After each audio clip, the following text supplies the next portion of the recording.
Sir, she wishes that she could help you with one of your paintings. Good idea. Do you think I may leave her in your charge? Safely leave her in my capable hands here. Right. I'll just roll my sleeves up in case I get some I'll be back in a minute. Jimmy Savile was a well-known British media personality who died in 2011 at age 84. He was a popular DJ, television presenter, and fundraiser, best known for hosting shows like Top of the Pops and Jim'll Fix It on the BBC. Throughout his decades-long career in entertainment, Savile became a household name and was widely recognized for his eccentric appearance and behavior. In addition to his work in media, Savile was known for his charitable efforts, having raised an estimated £40 million for various causes over his lifetime. He was awarded a knighthood in 1990 for his services to charity and was generally considered a beloved public figure. Despite his impressive credentials and accolades, in the years following his death, extremely disturbing rumors and allegations began to surface about his private life, with numerous people coming forward to accuse him of serious misconduct.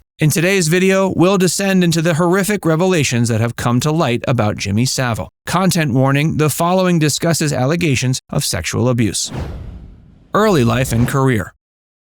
The phone rang and a chap says, "Hello, my name's Johnny Stewart and I'm going to do a programme that you've called Top of the Pops." James Wilson Vincent Savile was born October 31st, 1926 in Leeds, England. He was the youngest of 7 children in a Catholic family. Savile's early life was marked by hardship. He grew up during the Great Depression and later claimed he was, quote, forged in the crucible of want. As a young man, he worked as a Bevan boy, conscripted to work in coal mines during World War II. After the war, he pursued a variety of careers, including professional cycling, professional wrestling, and DJing. In the 1960s, he rose to prominence as a radio DJ on Radio Luxembourg, and then on BBC Radio 1, where he hosted the popular show Savile's Travels. His eccentric personality and flashy style made him a natural fit for television. He hosted the first episode of the long-running music program Top of the Pops in 1964 and went on to become a regular presenter on the show.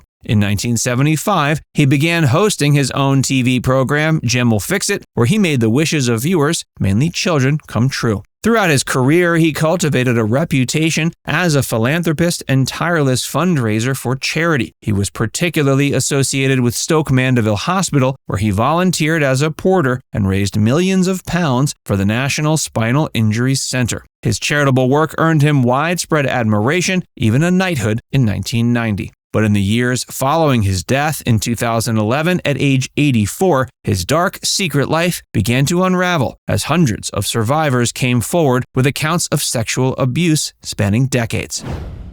The allegations emerge.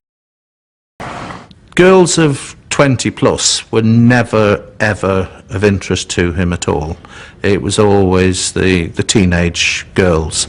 And in those days, you couldn't tell whether a girl was 15. In October 2012, nearly a year after Savile's death, an ITV documentary called Exposure: The Other Side of Jimmy Savile aired, featuring interviews with several women who alleged that Savile had sexually abused them as teenagers in the 1960s and 70s. The women claimed that he had used his fame and charity work to access and groom young victims. The documentary opened the floodgates for hundreds more allegations against Savile. By the end of October 2012, over 200 potential victims had contacted the police, and investigators were pursuing over 400 lines of inquiry related to Savile's alleged crimes. The Metropolitan Police launched a formal criminal investigation known as Operation U-Tree. The scope of the abuse.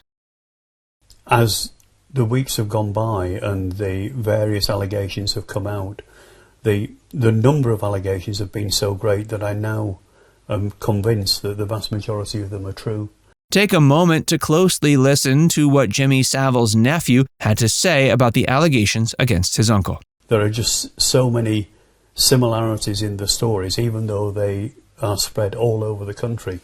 As the police investigation progressed, the sheer scale of Savile's alleged predation began to emerge. According to a January 2013 joint report from the Metropolitan Police and NSPCC titled Giving Victims a Voice, Savile was accused of sexually abusing at least 450 people, with alleged offenses spanning from 1955 to 2009. The youngest victim was just 8 years old. Savile was alleged to have committed at least 34 full-on sexual assaults and over 120 other indecent acts. The abuse was said to have taken place in a variety of locations, including hospitals, schools, children's homes, and on BBC premises. Broadmoor Psychiatric Hospital, Stoke Mandeville Hospital, and Leeds General Infirmary were identified as locations where Savile had abused his access to vulnerable patients. Particularly disturbing were the accounts of Savile's alleged crimes at the BBC, where he had worked as a radio DJ and television presenter for decades. Victims described being assaulted in Savile's BBC dressing room, his caravan, and other BBC facilities. Some reported being abused in plain view of others at the BBC, raising questions about whether the corporation had intentionally overlooked Savile's behavior.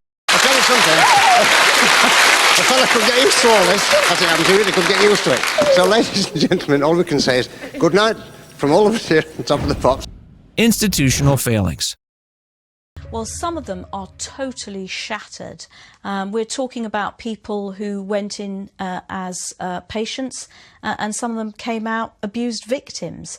The utterly grotesque revelations about Savile prompted intense scrutiny of the institutions where he had operated unchecked for decades, including the BBC, the National Health Service, and various charities. In October 2012, the BBC launched an inquiry led by former High Court Judge Dame Janet Smith to examine the corporation's culture and practices during the years Savile worked there. The review, published in February 2016, concluded that the BBC had missed 5 opportunities to stop Savile's monstrous abuse and that a culture of fear about reporting such allegations still existed in the corporation. The Smith review found that Savile had sexually abused 72 people in connection with his work at the BBC, including 8 cases of rape. In 57 cases, the victims were under 16. The report was also highly critical of BBC management for its failures to properly investigate complaints about Savile's conduct. Separate inquiries were conducted into his activities at various hospitals, painting a similarly troubling picture.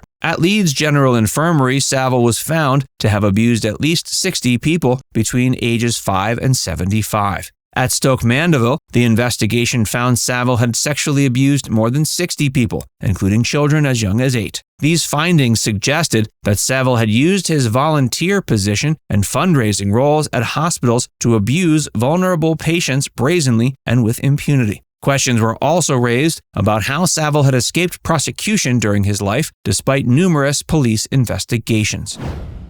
A predatory pattern. Jimmy Savile said, come over here and sit on my knee and give your Uncle Jimmy a cuddle.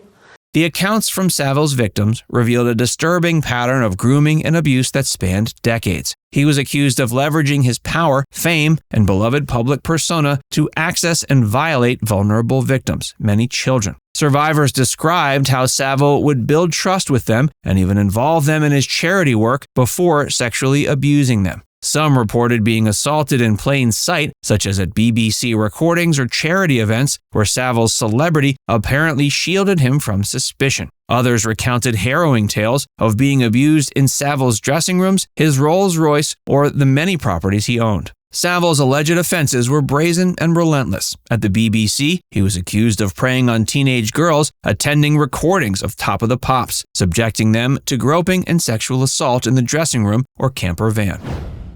A painful reckoning.